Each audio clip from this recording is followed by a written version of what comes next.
Talk shoes. Recorded live. Good evening, ladies and gentlemen, and welcome to T25CL Galaxy Talk Radio. And I am your host, Rosalyn Jordan Mills, and welcome to Rosalyn's Corner. And like I always like to begin my show, always telling everyone about T25CL Entertainment. We are an innovative company that has established a global platform for pay-per-view distribution of independent music artists. And I always tell everyone, please go to our website at www.t25cl.com. View all the great artists whose music is available for download. And if you are an independent artist and you're looking to get your music out there on a global platform, T25CL Entertainment is the avenue to come for distribution. We have great artists who are under contract with us, performing at different places, but we have individuals who are very talented and a lot of upcoming artists who are on board as well. So, look, if you're looking for distribution, come to T25CL, visit our website, listen to the great music, and purchase the great music from our artists. Okay, well, like I always like to say, without further ado, I'd like to introduce my guest tonight because my guest, wow, where do we begin? Okay, I think what we want to say when we start with our guests, because when we talk about their bio, they're such a great group of individuals who have started in the industry. And this group is a group of fellows who met in Vicenza, Italy in 1966 while serving in the Army. We sort of stumbled upon each other, is what they said, through casual singing. While one would be humming, the other would say, "Do you sing?" I think that's how a lot of groups start, you know.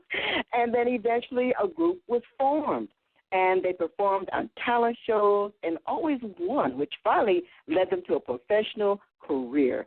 Then they signed with RCA Italiano and launched into public performances throughout Europe.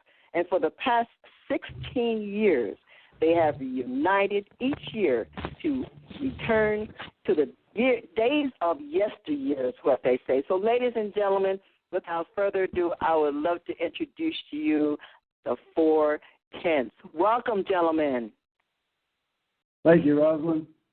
You're so welcome. Welcome. Okay, Lou, let's start with you because what I do with all my individuals, my guests, we always want our listeners to know where and why did you begin singing and doing what you're doing, getting into the music industry. What was it that prompted you to do this? Tell us what your beginnings. Yeah.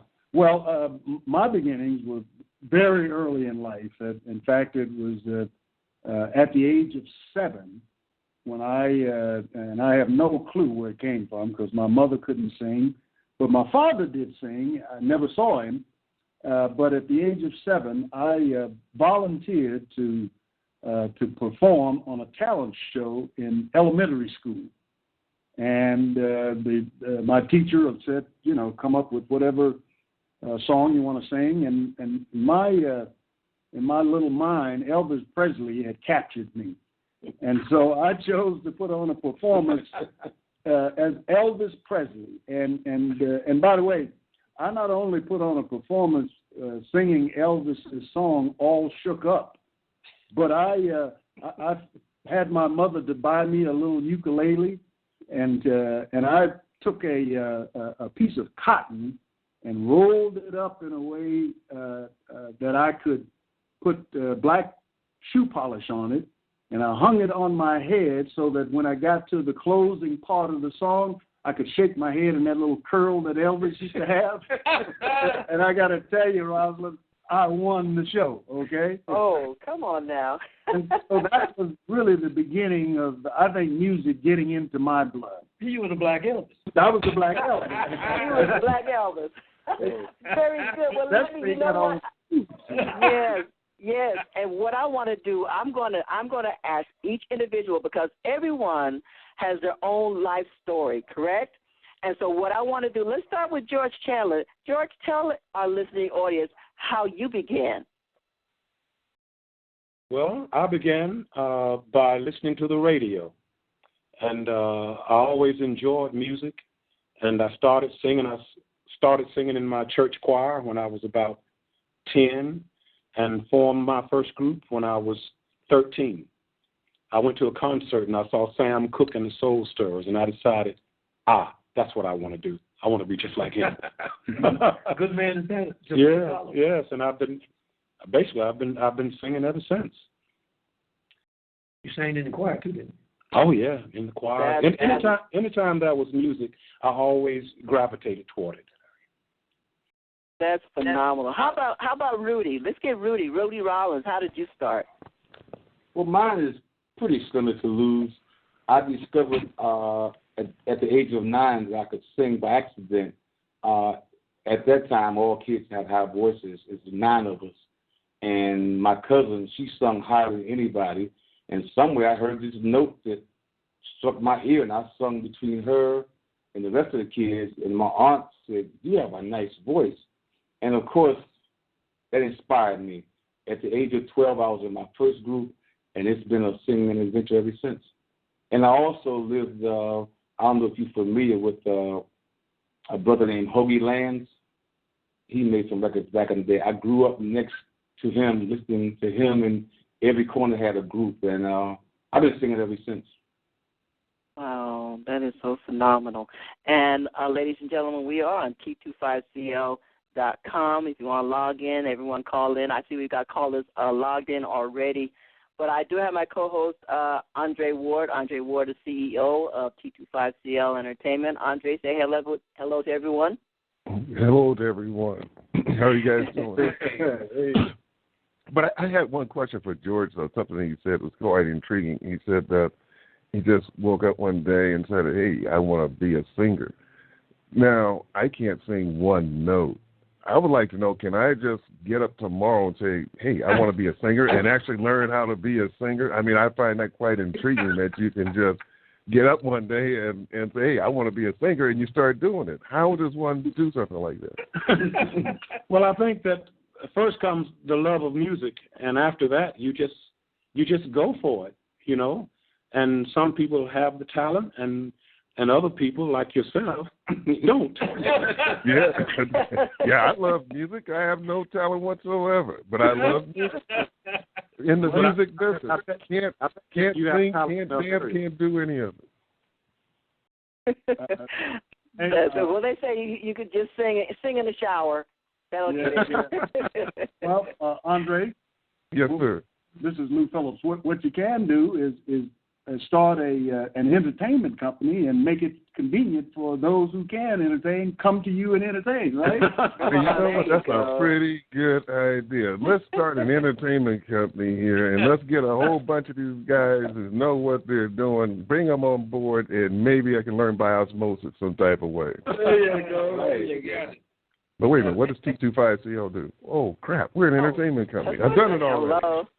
Hello. You're already in it. Already. Exactly. Hey, Rob, how about Bill? Yes. No, go right ahead. I'm sorry. No, well, we want to hear from Bill Gaddis. Well, I'm the plus one in the group. We met, as you said earlier, we met in Vicenza, Italy. I was doing photography. I was a photographer before I went into the Army. So when I got there, I had my little camera everywhere I went, and I was following the Kents because I fell in love with the music, and I thought they were the best around. I mean, they sounded to me as good as the Four Tops, Temptations. I just thought they were fabulous. So everywhere they went to sing, I followed them. I had a little car, and I had a way of getting around, so I followed them everywhere they went. And I kind of posed myself on them. So everywhere they went, I'd show up. And when I got out of the Army, I came back to the States. And every now and then I would get on the plane and fly back over there. And I'd just walk into the room no matter where they were. I wouldn't tell them I was coming. So I'd walk in the room, and there I was. And then somebody would holler, "Leroy." that was my nickname they called me.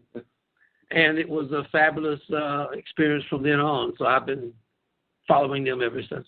Rosalyn, this is Lou Phillips again. I just want to add one caveat to this, and that is one of the Kents it isn't with us because he's still in Italy and still working. So his name is Charles Cannon, by the way, and just so you'll know. Okay, and very good. That's all I need. Okay, that's fine. That's fine because I know that I was looking at his bio as well. His home team. He's an Alabama boy. That's right. Born in Alabama. Yeah, that's phenomenal. But well, how was his participation? How did he join the group? Who encountered Cannon and invited him to join the group? I think more or less we all did. We found out that he could sing, and he would come to rehearsals. So we said, "You're in." So that's basically it. And by the way, Charles Cannon is a classically trained singer. He by the time he got to the military, he was already qualified and bona fide as a singer from the South. Okay. Singer from the South. That is phenomenal. Well, let me ask you, each of you gentlemen, because you all grew up in an era where the issues of race, the issues of everything that we all went through. Well, maybe I didn't, but I did. We all went through in those early years because I look here and Bill, you had gotten a scholarship from Tuskegee Institute. And your education that you have was phenomenal. And tell us about your times, even at Tuskegee and getting your education, growing up in that era. Well, I was an honor student. I was always the class leader, and I always talked a lot. So I had the ear of the teachers, and I kind of had a few that I admired. And so they kind of took a liking to me and told me what classes I had to take. I won the high school mathematical award when I was in the 9th grade as the best mathematician in the school. So from that, I got a scholarship to Tuskegee. And I was supposed to major in architecture. But due to the family structure in my family, my sister came. She was in Chicago because when you graduate from a school in Talladega County Training School in Talladega, Alabama, we lived on a farm, so there was nothing to do once you graduate, so you left and went north. My sister had gone to Chicago, and as I went to school in my 12th grade, my sister came down the second day school had started and told us we need to move to Chicago. Packed us up, and I drove a car, 55 Ford, with a trailer behind it, went to Chicago. I graduated from high school in Chicago, but the teachers there would not allow me to take any math. They said, you have too much math. And, I guess they, white teachers then. In Talladega County Training School, they were all black. The black teachers looked out for you. They kind of told you, they nurtured you, and they directed you. But in Chicago, being black, no matter how much math you had, how good you were, they didn't recommend you go to any kind of school like that. And I found out later that we had what we call Math and Science Institutes, which is where I should go. I didn't know it then, but I didn't go because they didn't suggest that I go. So I ended up with art. I was good at art, and I sang in the choir, and I enjoyed singing. So I had a good voice. I was lead tenor, but I also had a vocal cord problem. So when I go out at night while they were smoking cigarettes, and I have a few drinks, the next morning I couldn't talk. So I knew singing was not going to do it for me. So I took the art route of becoming a photographer. I used to shoot pictures for all of the stuff you see in the catalogs. Montgomery Ward was one at the time, Sears, Spiegels, and all of those, Aldens. And so when I worked as a professional photographer, obviously, and when I got to the military, when they drafted me reluctantly, I went over and I asked to be the photographer for the Stars and Stripes in Europe. And but as far as the Tuskegee Institute, I did not go because I left Alabama and went to Chicago and graduated, and I couldn't follow up on my math, so I ended up getting my degree in journalism out of I graduated from Columbia College. I also had a professor status in journalism at Michigan State University, where I was producer director for radio and TV for a couple of years. And then I wanted to go back to Europe with the Kents. When I left the Army, I said, now I'm going to go back over to Europe and take pictures and write articles.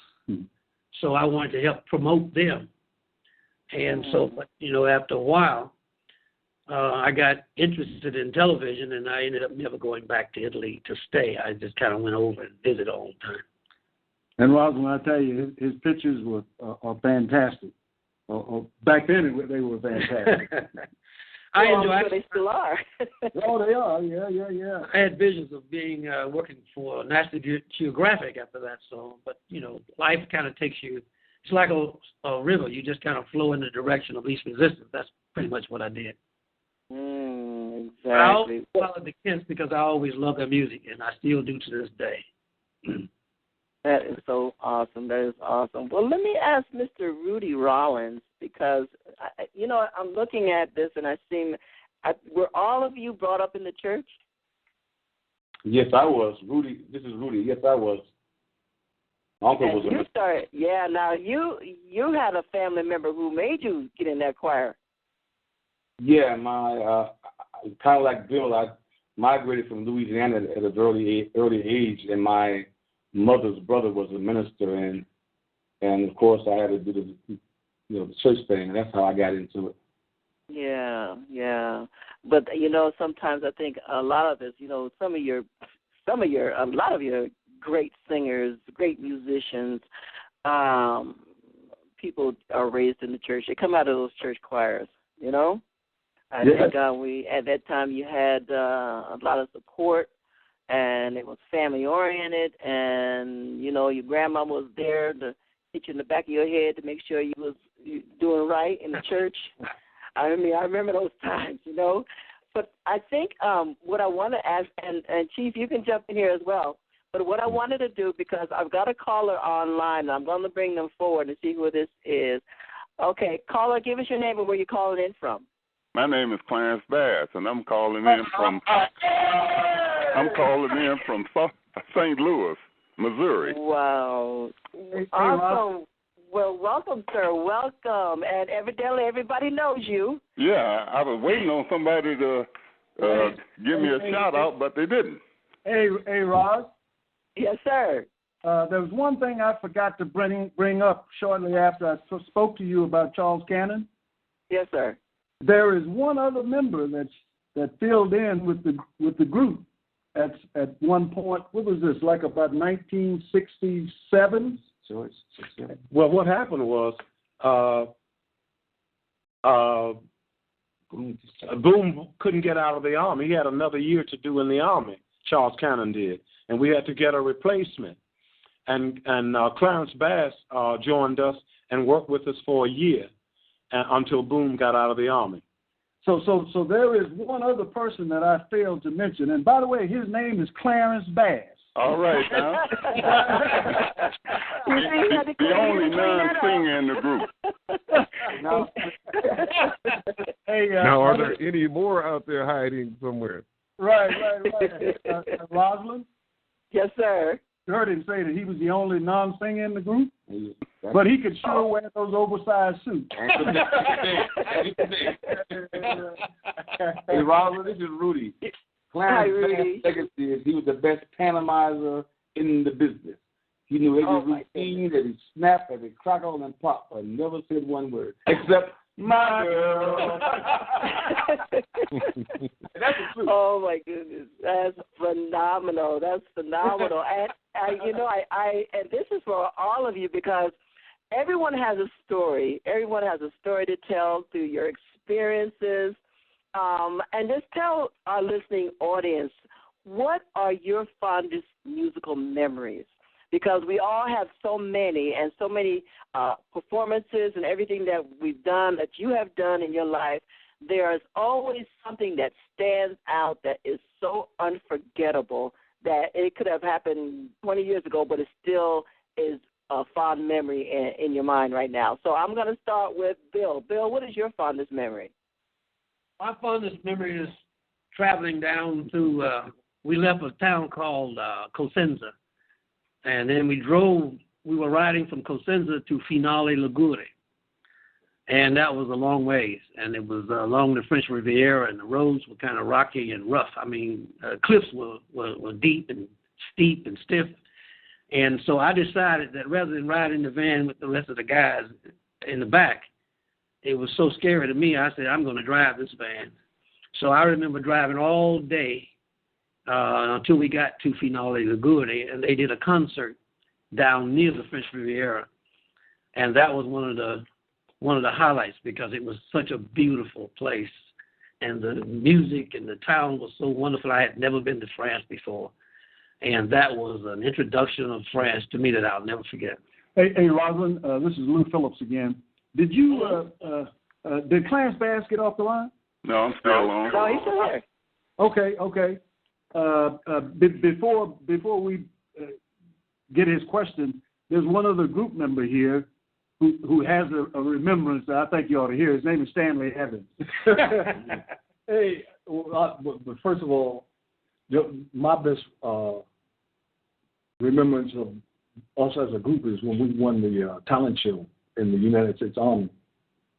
It just blew my mind, how we prepared and how we succeeded. That's my memory of that, And as far as what got me into the business, 5 years old, and when I was 10, I saw Frank Lamb and the Teenagers, and I knew then that that's what I wanted to do. I wanted to be an entertainer, and I worked at it.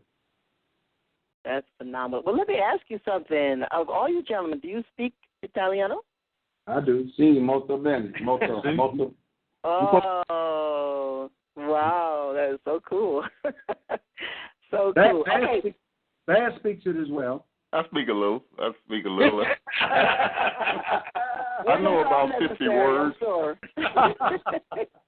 Well, let's go to Rudy. Rudy, tell us your fondest memories. It was more funny than fondest. It was the first record we did was a cover version of Brenton Wood, Give Me a Little Sign. And now, mind you, none of us spoke Italian. So we learned the song backwards. I mean, we literally learned it backwards. And then we was told to say each syllable in Italian. Now, mind you, back in those days, there was no such thing as digital. You would say, io ti do mando, which is, if you don't want me, after 27 takes. And they played it back. We had sung this perfect song in Italian and had no idea what we were saying. That was a very fond and funny memory. Yeah. That's phenomenal. That is phenomenal. Well, how about you, Lou? Because you didn't tell us. My fondest memory was when I was with the group. We had a show to put on in a town by the name of on the coast of Italy, Portofino. And as we were driving into the city, it was dusk, getting close to dark, and it was the most breathtaking sight I've ever seen in my life. And we performed right along the main drag, which had as a backdrop the Atlantic Ocean. It was just magnificent. I still vividly remember the statue on top of that mountain that looked like Christ the Redeemer in Rio. That was so. That's my greatest memory, and it stuck with me as being a fond memory because of the impact it had on me. And I've since gone back to Portofino, and I've talked to a number of other folks. And you guys remember, the harbor was filled with yachts. Yes. So it wasn't a cheap place to go. Well, that is phenomenal. But, you think about you're singing, all of you sing, and we've got to listen. We've got to have our listening audience hear you guys sing. But the question was posed is, all of you are singers. Who played the music? Well, this is George. We had a band who accompanied us called the Submarines, and they were in the Army as well, and they took overseas discharges. and we also had an Italian drummer, and so everywhere we went to perform, we had our own band. So we were like a self-contained unit. Very good, very good. Well, you know what? This is another question because I'm thinking about when all of you were performing over in Italy and in a different, over there in Europe, just doing what you do best. But I know in the Army and all the armed forces, African Americans faced a lot of racial prejudice. And tell my listening audience, because I know you probably have faced that when you were in the Army. Did you face that when you were in the Army as well as trying to perform in different cities? This is George again. While we were in the Army, we only faced, there was a sergeant who was in charge of the enlisted men's club, and he would not allow us to play enlisted men's club. And so we decided we would do gigs for in a city that was near Vicenza, so that enlisted men could come and hear us. That was probably the only racist thing that we encountered while we were in the Army, as far as our singing was concerned. Rosalyn, one of the things that Kent's had an advantage was in influencing other people without saying a word, because the post general kind of endorsed the singing and traveling activities of the group. So it became a non-issue based on the fact that people just totally accepted the group. And while we were in the Army, it was also undergirded by the fact that the commanding general loved it. That is phenomenal. I mean, how about it?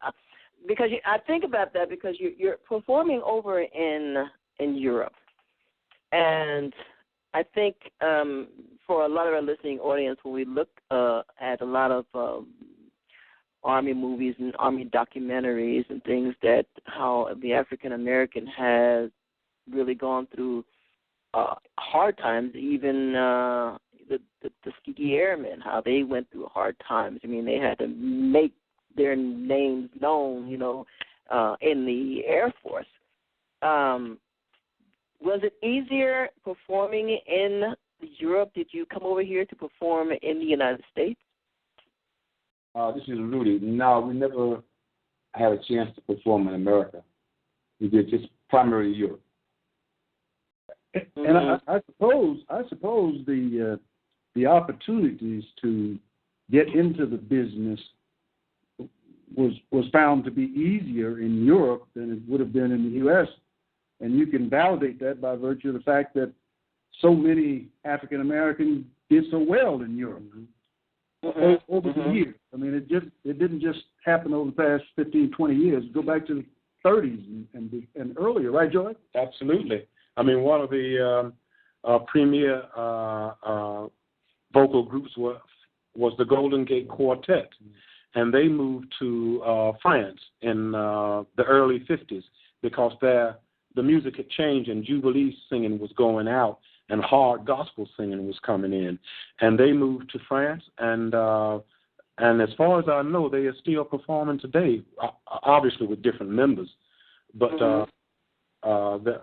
Europe offered soloists to a lot of jazz artists as well who moved to Europe and found success. Well, that would be another question I would pose to you because, you always attract sometimes a certain group of people. I mean, if you're a phenomenal group, which I'm sure you were, what genre of music did you sing? Jazz, R&B, we sang a little gospel? Bit of everything. We didn't sing jazz. Everything? This is Stan Evans. Stan, go ahead. We sang a lot of R&B and pop music. And we did a lot of cover versions of hits that were released in Italy. That's what RCA used to do. Very good, very good. Let me ask you guys, this is Andre talking. Did you guys ever have any desire to come to the States to tour in different cities, different states, different venues here? Or was it just you found your niche there in Europe and decided not to venture outside of that niche? No, we wanted to do it. Okay, what stopped you? Well, there were a lot of different obstacles stopping us from doing that. We signed a contract with RCA stating that they would write all the songs for us and arrange them. All we had to do was sing them. So there's a lot of issues. And it sounds as if the whole process restricted them to performing in Italy because it was the Italian division of RCA, right? Yeah. And also, I think the repertoire was broader than just soul music because, you know, there were a lot of show tune performances and a lot of even some gospel kind of renditions that were done, maybe not as part of the requirement on the part of RCA, but in the repertoire that was there, right? Mm-hmm. Yeah. Now, what type of venues did you perform at? You know, outside of maybe Army shows or something like that, did you play in larger venues or nightclubs? And also, did you perform with other artists? Did you open up for other artists, or did other artists open up for you? Well, this is Rudy. We did a variety of things, from small clubs to major venues such as Monte Carlo, where they had Eurovision, which at that time was being shown all over the world. We played in some very exclusive Italian nightclubs with very upscale people. Island F Capri, for example, was one of the places. And as mentioned, our repertoire was so large, and I think we had a large repertoire that extended, from Frank Sinatra to a typical Italian traditional song. So our repertoire, in a sense, was very vast. Like I said, we played everywhere. And what year was that when you signed with RCA? What year was that? 1967, when we got out of the Army. Okay. And how did, in 67, how did they promote selling your albums back then? Well, the usual way. We did television show and personal appearances. Okay. And also, Andre, if I can just add something, the group performed with many of the very top artists in Italy, and so the visibility, access, and penetration of the group as a professional, high-end entertainment production was evident throughout Italy. Okay. I would just like to add too. I had worked in. This is Bill Gaddis. I had worked in some radio and TV and worked with a lot of the disc jockeys in the States, and there was a vast difference in how they promoted music in the States versus how it was done over in Europe. In the States, we had, I don't know if you are familiar with payola, but a lot of times the record companies would put money into radio station program directors and get their records on the air that way. It wasn't done that way at all in Italy. They primarily did live performances, and they were written up in magazine articles, and they became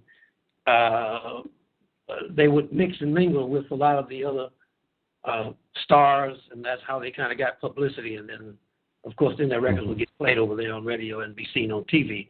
And that was more or less the difference between how they promoted it in America versus how it was done in Europe.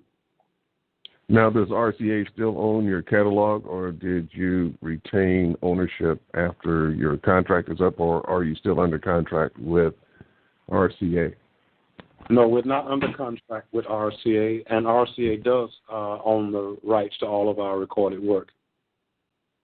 How can you get it back, or do you want it back, or do you want to stay inside the confines of RCA?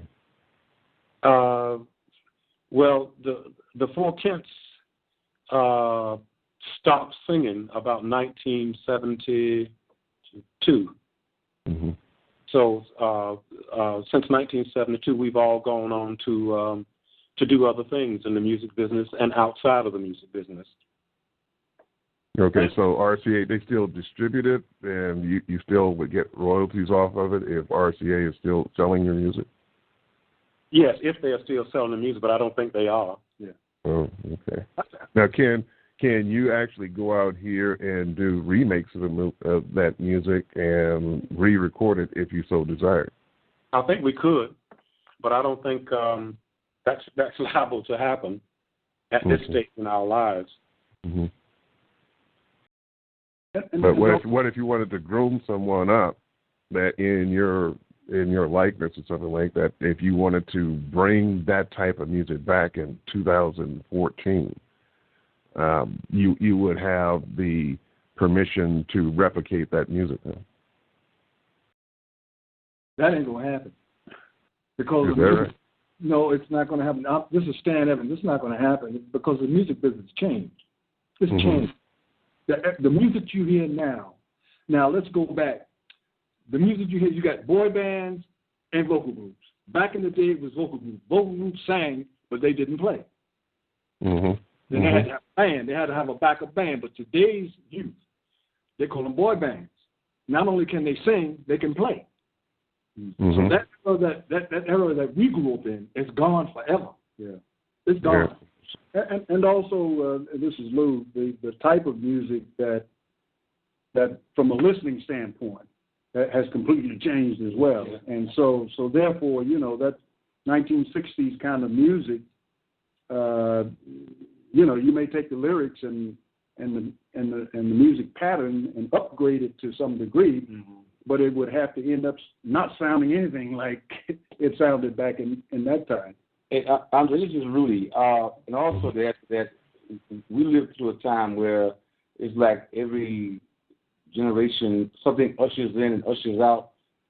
What we do is not common practice anymore. If we could sit down, just the four of us, and just sing. That's what starts it. You don't have youth today, first of all, as a youth who could sit down 4 or 5 guys and get together and do that with love and a desire for it, because today the youth are more individual, and that kind of a group singing, a group setting is not commonplace today. Not in so when you guys came out there, and you were probably right before the Temptations, the OJs, the Ohio Players. No, not really. This is Rudy again. Actually, the Temptations was part of our early idols. Mm-hmm.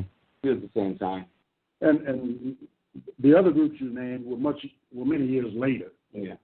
The Ohio Players and those guys, they were much later after the Temptations had become, worldwide hit makers. And and groups like them, Ohio Players, and maybe I think it might have been Earth, Wind, and Fire.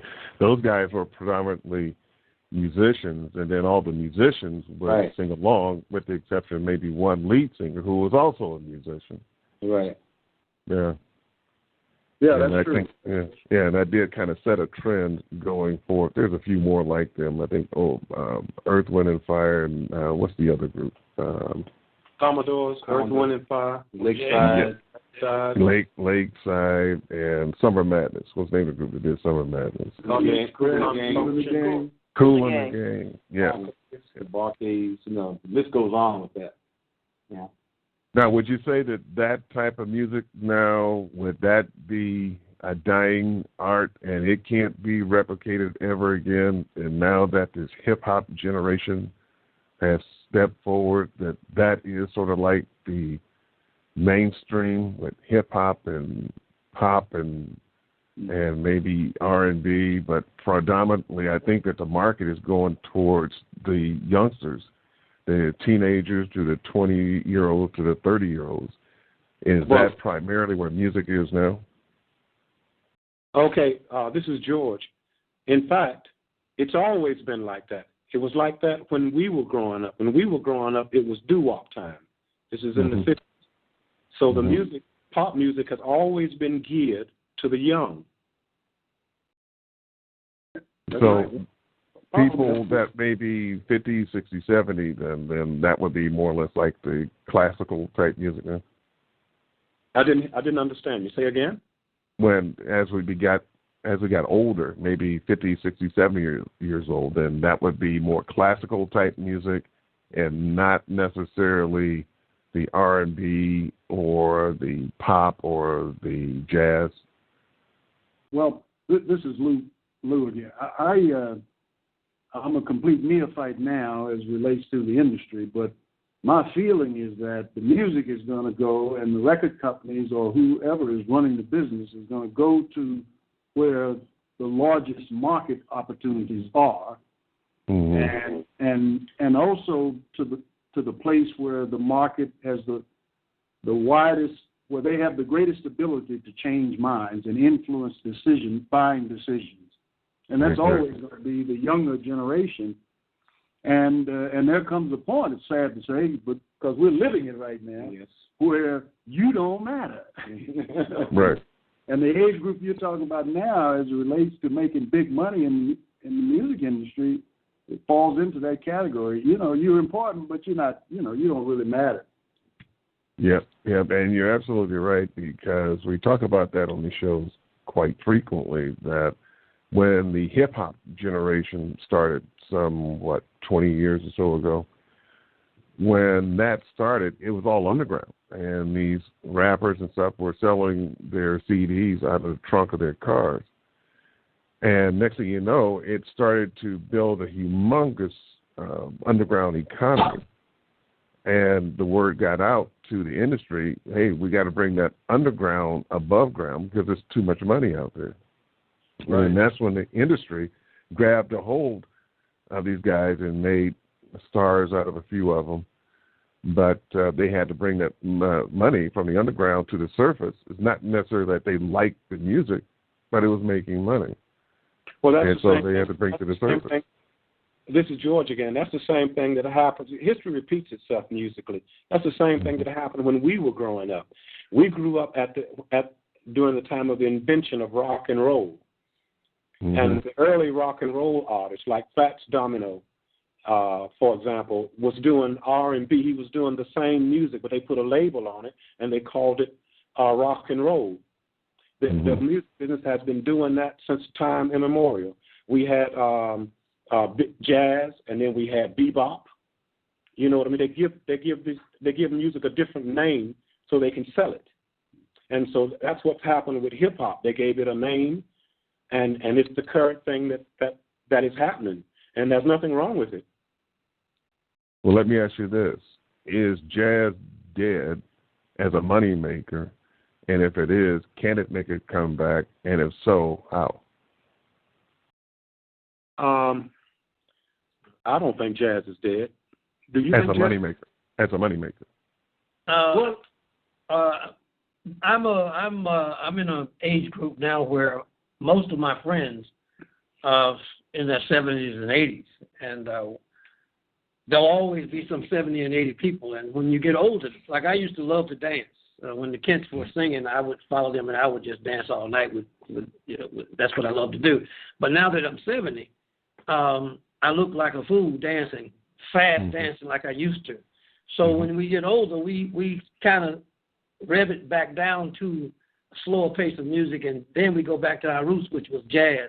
Now my group of people love to go to jazz shows. In fact, I was at one last week. We that's what we cater to now. So as far as it's my experience as paying out, jazz is more attractive to me now than it used to be. When I was young, of course, I was into R&B a lot because I could dance, and I love to dance. But now I don't want to dance, don't feel like it, don't think I should as much as I used to. Dancing I do now is slow. So jazz fits that genre of music.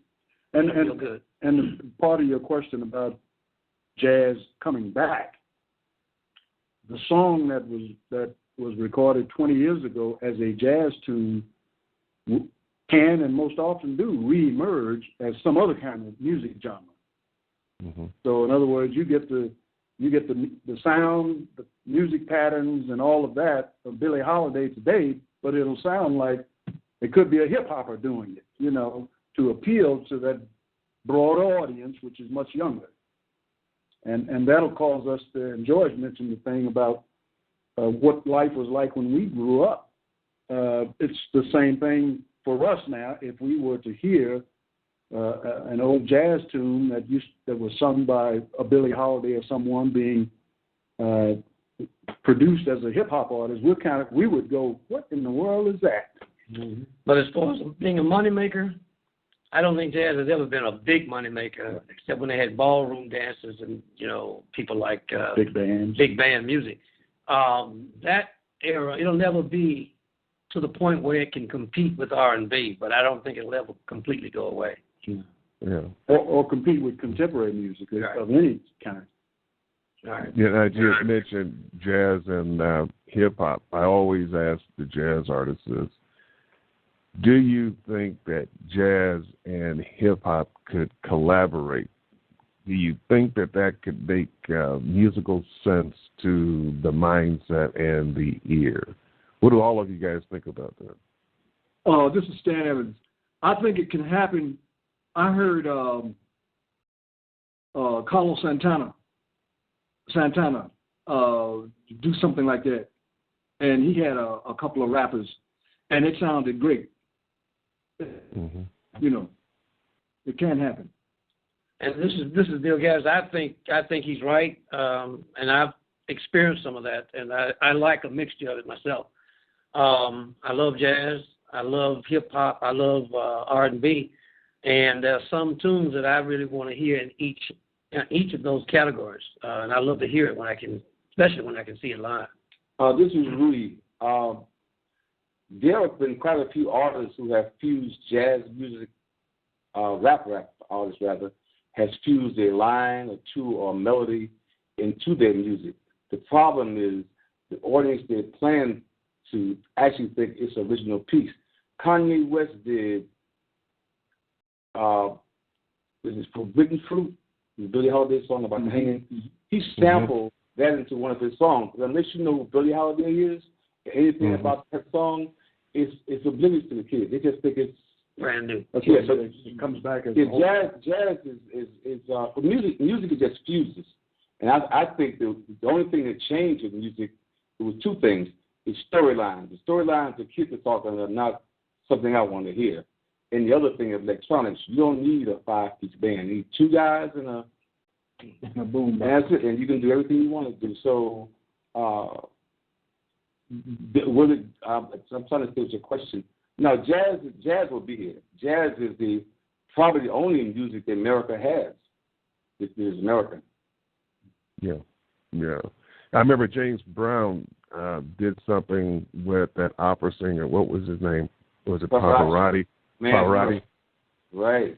Yeah, and it was pretty nice. It's a nice video, and I mean, it's online, and they did a damn good job together. They did. And I think that there should be more of a collaboration with cultures crossing over with one another and doing a combination of the music. One, it makes sense economically because it makes money. And two, it gives cultures a chance to appreciate other cultures that they may not be familiar with, but you bring them into a degree of familiarity with their own. And I just think that there should be a little bit more of that, even if it was country and Western in jazz or country and Western in hip-hop. If you start doing some crossing over this stuff. Did you see Natalie Cole collaboration with the Three Tenors? Yeah, no, I didn't see it. That was to me, I'll never forget, that was one of the most unforgettable performances I have ever seen. And Natalie Cole absolutely knocked that thing out of the box. And all the Pavarotti and the guy from Spain and another one. And it's one of the most beautiful performances I've ever seen. And she was as good as any opera singer I ever seen. She was fantastic. So that collaboration supports what you just said. Oh, yeah. And one thing I do know, because one of our associates down in Southern California that is working along with us, he wants us to take our artists offshore. He likes going over to China and to Europe because you can take our artists here that might only attract 300 to 400 people in a venue, but when you take them across the pond, you can get several thousands of people to come out to the concerts. A friend of mine who's a drummer, Gladys Knight drummer, he produces a group over in Japan. And when they perform, it's 100,000 people coming to the show. Mm. Yes. And so I just think that, I think you guys have proved it too. You saw it yourself when you had your humble beginnings there in Europe. It seems as though that there's more of appreciation for this American music abroad. I mean, Michael Jackson proved that too. That's where his market was. And same thing with Janet Jackson. When they go abroad, they generate tens of thousands of people. Versus here, you don't get that. Yep, that's true. Yep. So I think that you guys were onto something back then. Well, one of the things too, that at least from my perspective, when they started having these reality shows, these The Voice and all these singing shows, one of the things you discovered is the vast amount of influence that American music has had on people. I mean, some of these, I saw a Japanese girl one night. I don't know where she come from. She sounded like Nanny Cole. Now, you don't get that in Japan. So the love of our music will always be the prominent, dominant music because we have a lot of freedoms of expression. Other countries have traditions. They have a traditional sound, a traditional approach. But America brings about it constantly changed, and it attracts the world. I mean, the world is like a magnet. It just gravitates to it. So it's no wonder why when we go overseas, people want to hear it because the only way they're going to hear it is we bring it to them. Yes, because what I've heard, because probably Luke could probably be a testimony of that when he was impersonating Elvis Presley. But Elvis Presley, from what I heard, got his talent from, who was that, Chuck Berry, I believe. Is that true?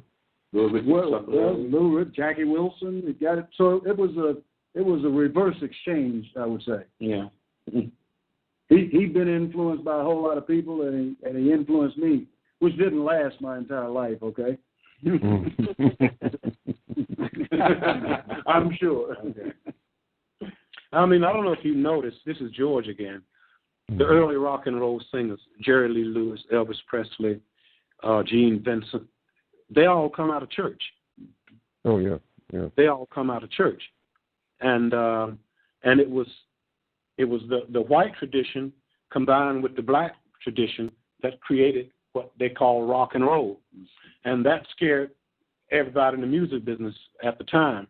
And so about 4 or 5 years after it, they stopped using the term rock and roll so much, and they started using the term rock.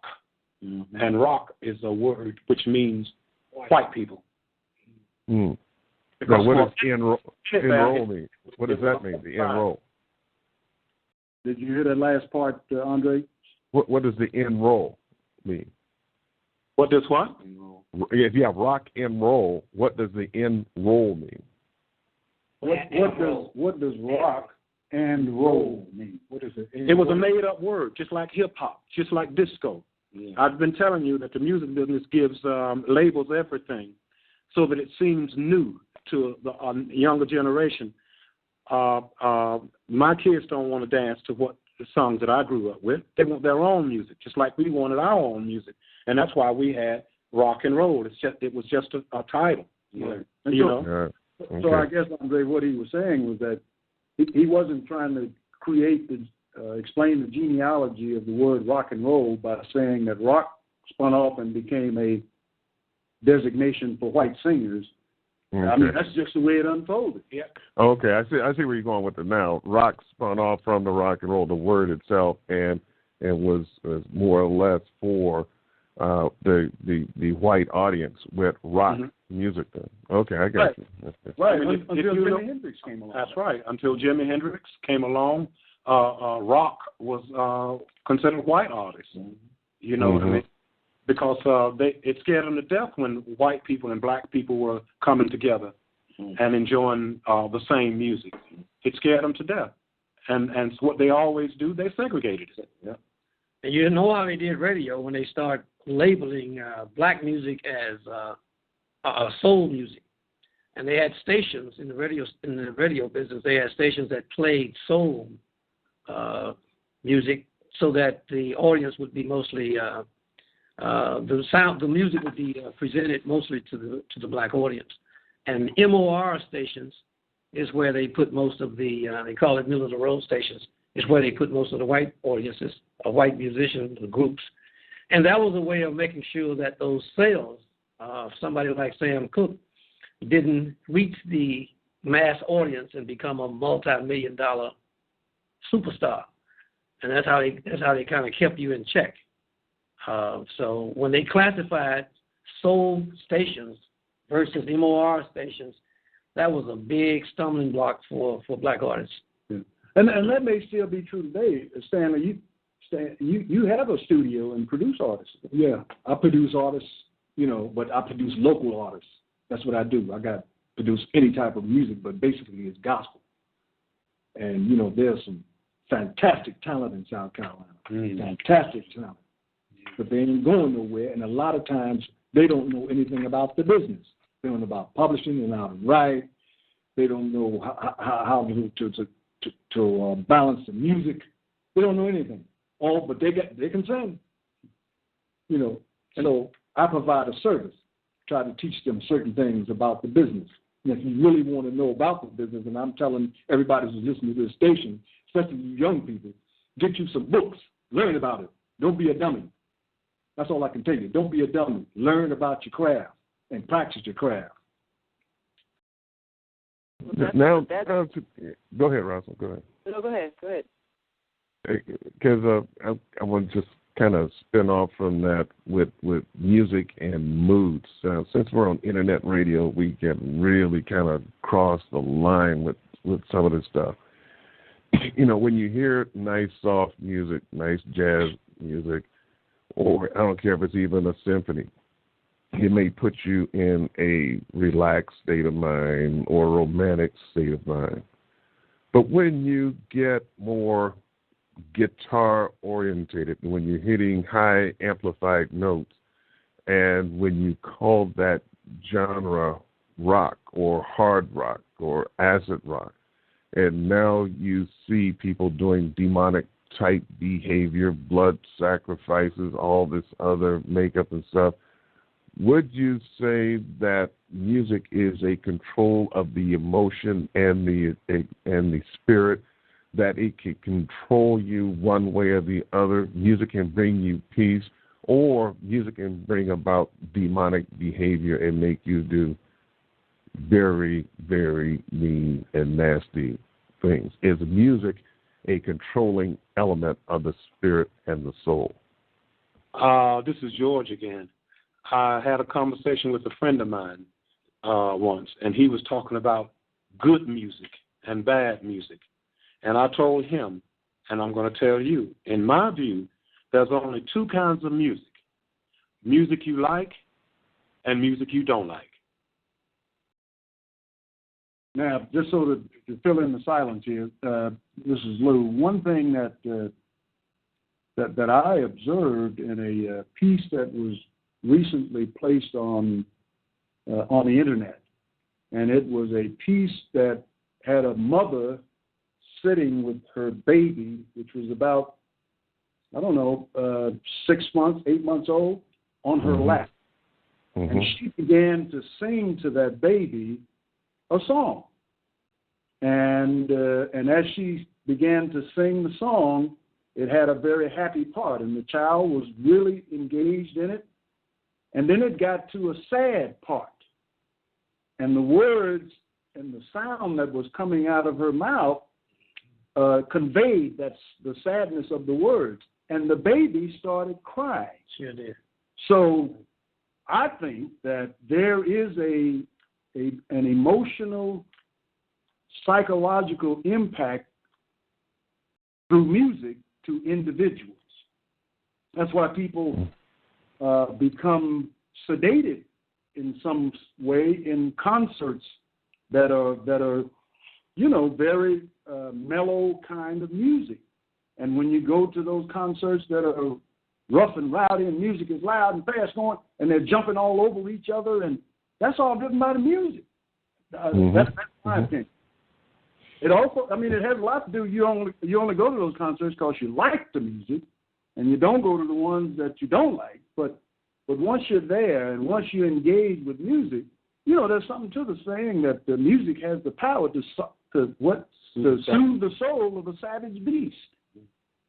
In fact, that kind of reminds me of a true story. We were driving to Texas to a family reunion one time, and my cousin, he was young at the time. I think he was probably about 17, 18. He was driving, me, him, and his father.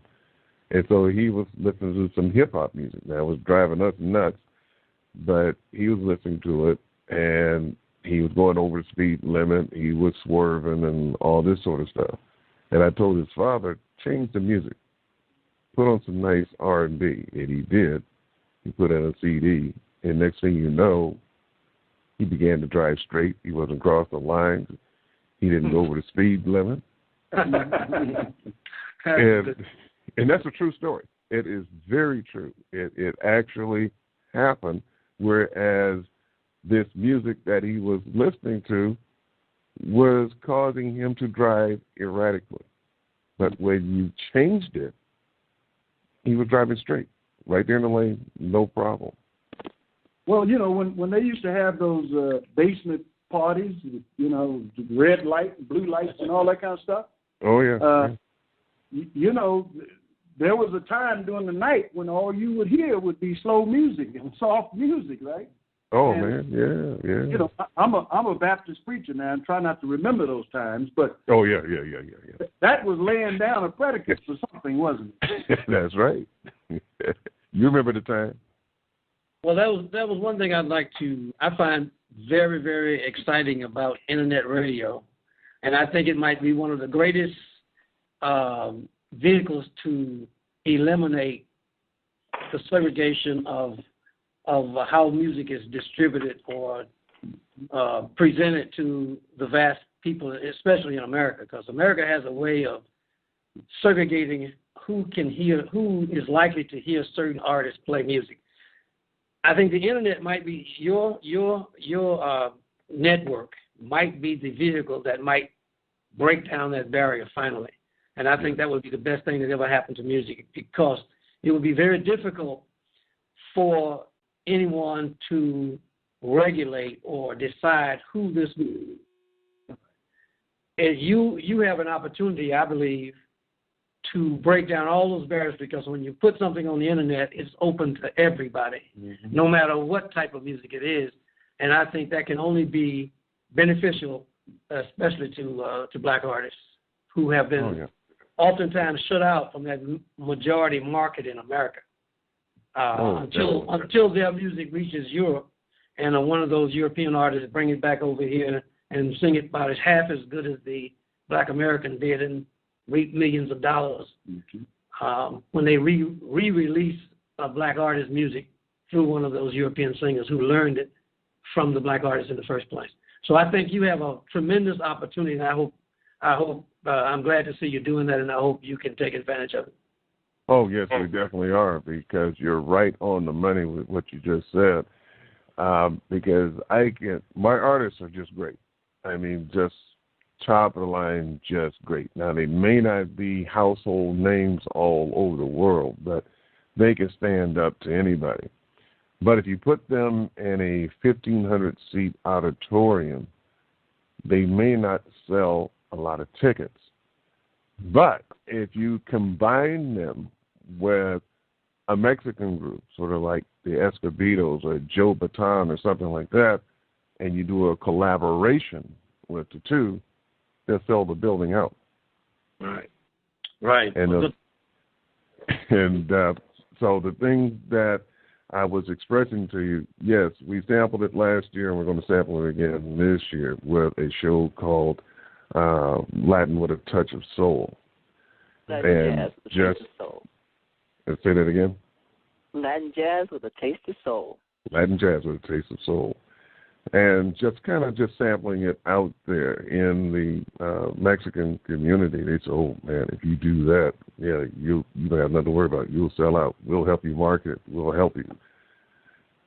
But that's what we have to do nowadays. You have to be creative.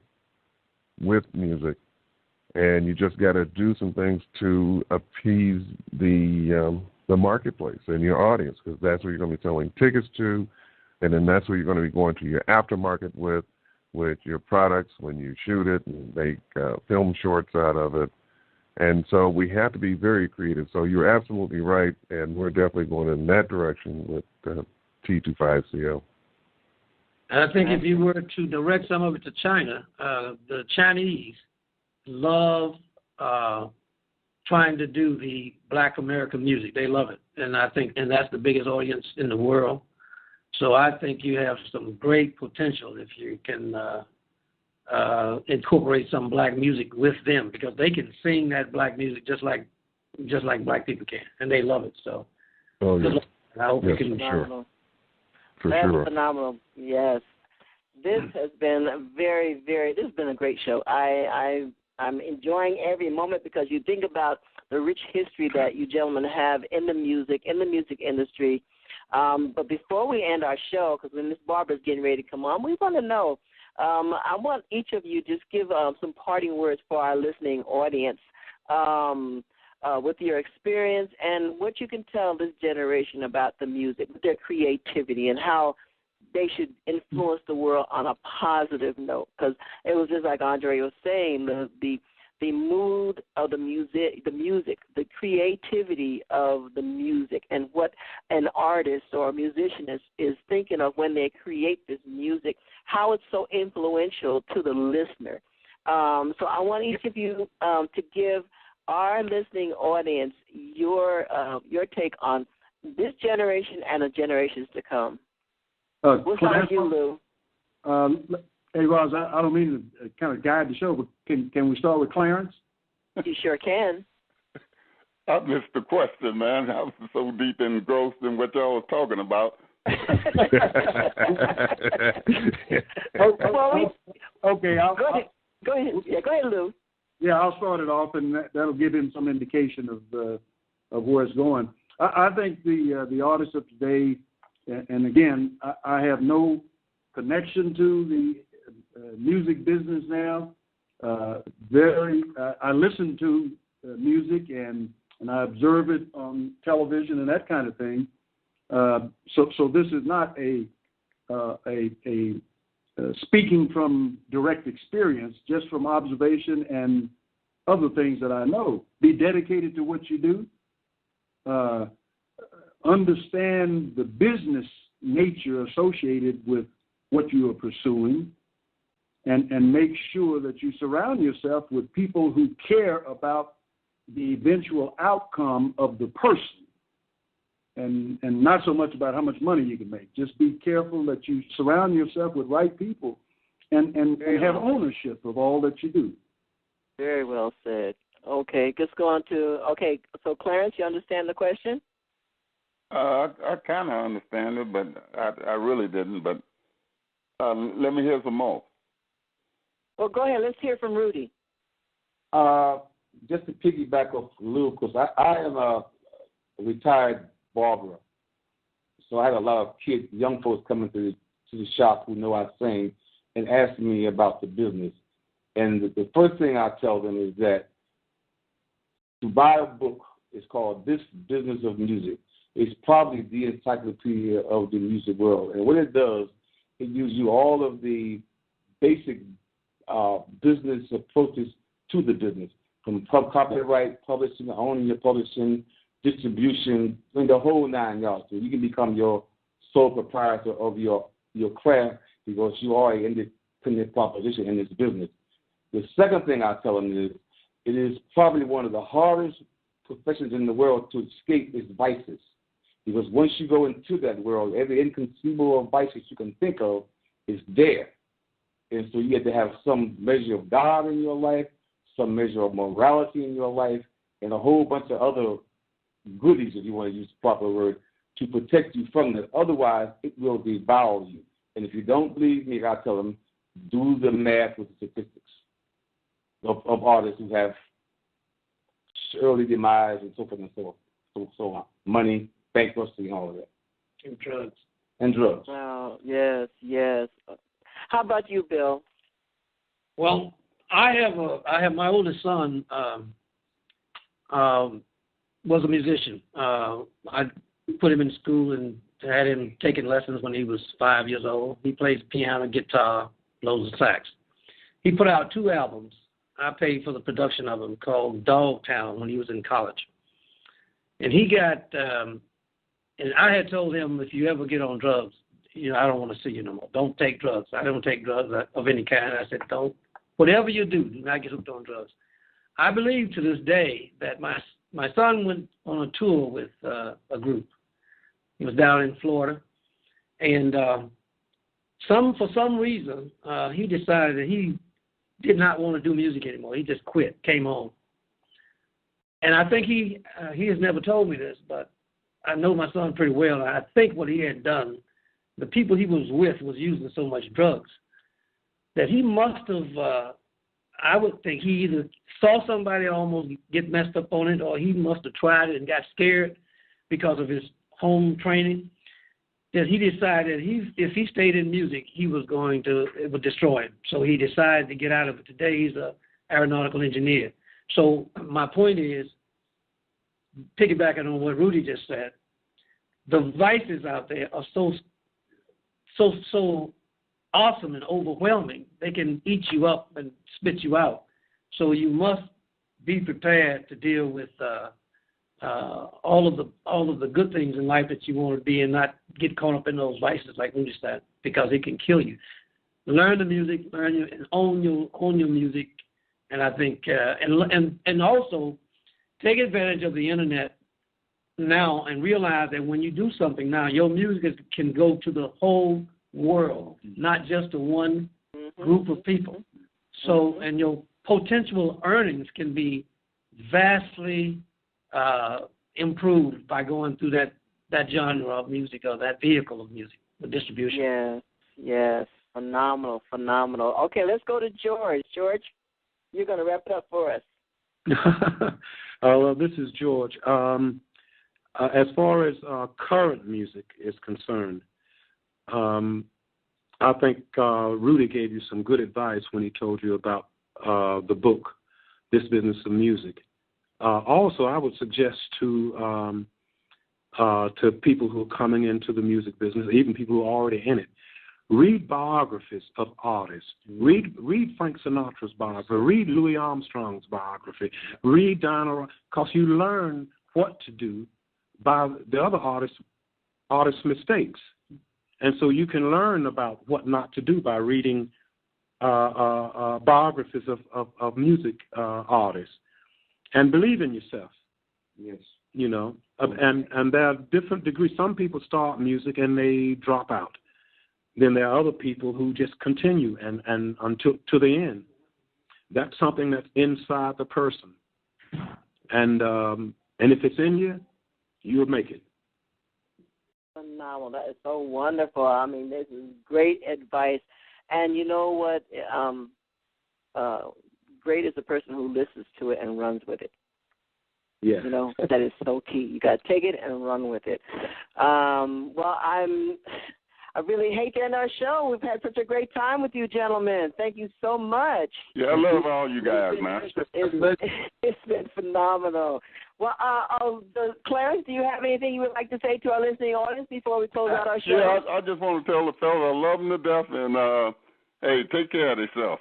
And they did everything I could have said. Yes, indeed. That's great. Andre, do you have any parting words for our guests? Well, Stan, Bill, George, Rudy, Clarence, and my dear brother Lou, I want to thank you guys. I know you guys are having a funky good time out there in Phoenix, out there in all that cold weather. Oh, yeah. But yeah, definitely want you guys to have a great time, and really appreciate you coming on the show and taking out some time. And I know you guys have had a busy schedule since you've been there, so we really appreciate you. And this has been a learning experience for me too, because I didn't know that Lou was in in the Army. I didn't know he was a singer, and I didn't know that you guys did the albums and stuff. So I've been knowing him all my life. So this has been a great experience. It really has. And you get to really know about people, even those that are really close to you, you know, and you start finding things out about them, and they've been right there up under you. So I really appreciate it. And Lou, looking forward to seeing you again in the near future. Okay, Andre, good to hear your voice, and God be with you. Hey, Andre, yes, this is Rudy. I just had a brainstorm. As soon as we get established in our places, we're going to send you a couple of CDs so you can have them in your collection. Okay? Hey, and we'll put it on the radio. On the radio. Yes, we'll definitely put it on the radio. Definitely. We'll put it on. Yes. And that's what's wonderful about our radio station, because we play all genres of music. And we have a great listening audience who just uploads our app. They have a free app that's for iPhone and Android for your listening pleasure. It's 24/7. And we always invite our guests and all our listening audience, and those who are out there, to go to www.t25cl.com. Go to the radio, listen to the great music, and also purchase the albums and CDs for our artists. Great music out there, like Andre was saying, and we're going to be doing some phenomenal things coming up in this year. So I just want to thank you, gentlemen. Oh, before you close out, Rosalyn, hold up, before you close out.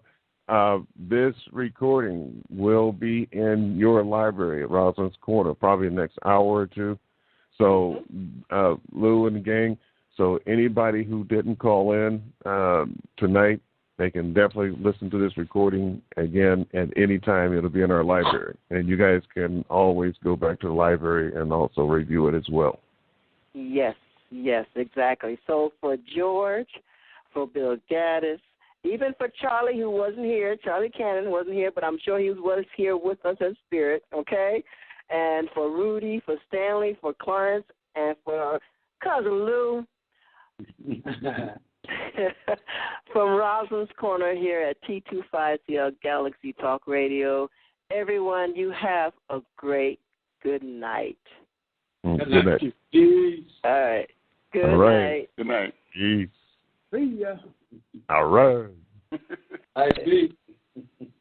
All right. I wonder how, I would like that. They need to do I would like to know how they're going to market that. They have a whole system set up through email as well as radio, TV, and ads. I like that idea. and then they also